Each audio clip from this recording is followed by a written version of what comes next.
few people in history were as adored as Marilyn Monroe. She was the face of Hollywood glamour, the woman millions believed had everything: fame, beauty, admiration, and wealth. But when the final chapter of her life closed in 1962, the story that followed shocked even those closest to her. Because when her fortune and legacy were finally divided, the people most connected to her life were not the ones who inherited the power of her name. To understand why, you have to go back to the beginning, long before the spotlight. She wasn't born Marilyn Monroe.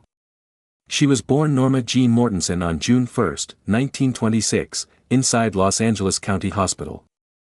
Her childhood looked nothing like the Hollywood dream she would later represent.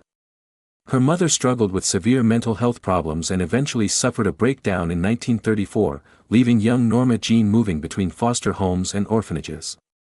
Imagine growing up without stability, always packing another suitcase, never knowing how long you'd stay. Those early years shaped her deeply. Lonely afternoons were often spent inside movie theaters, sitting quietly in the dark while watching stars on the screen. That glowing world felt safer than the one waiting outside. And somewhere during those long hours, a fragile dream began forming. If she could step into that screen, maybe she could finally belong somewhere. At 16 years old, she married James Doherty in 1942, not out of romance but to avoid being sent back to an orphanage. But that life didn't last long. During World War II, she took a job at a factory building aircraft parts. One day in 1944, photographer David Conover visited the plant to capture images of women supporting the war effort. His camera found Norma Jean, and something about her presence immediately stood out. Within months, she left the factory and stepped into modeling.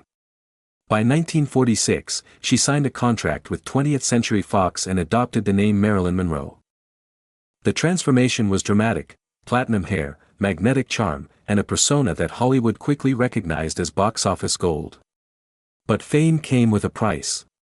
Behind the glamorous image was a woman fighting to be taken seriously.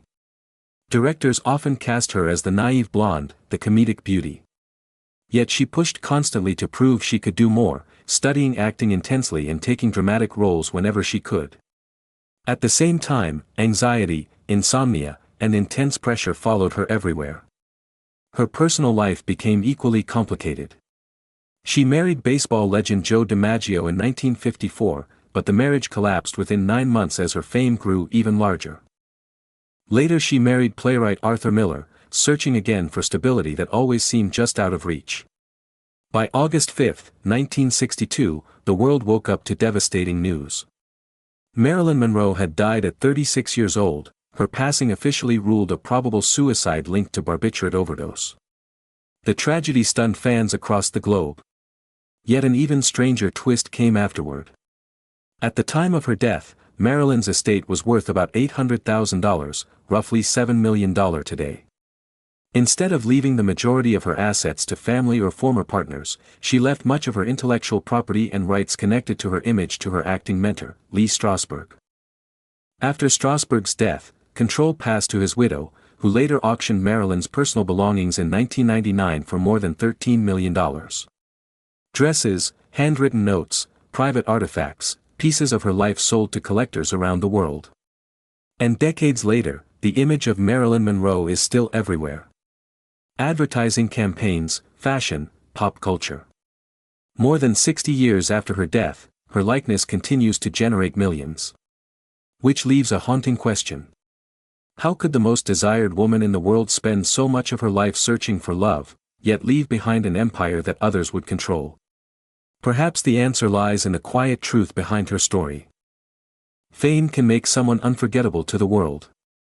But it doesn't always protect them from feeling completely alone.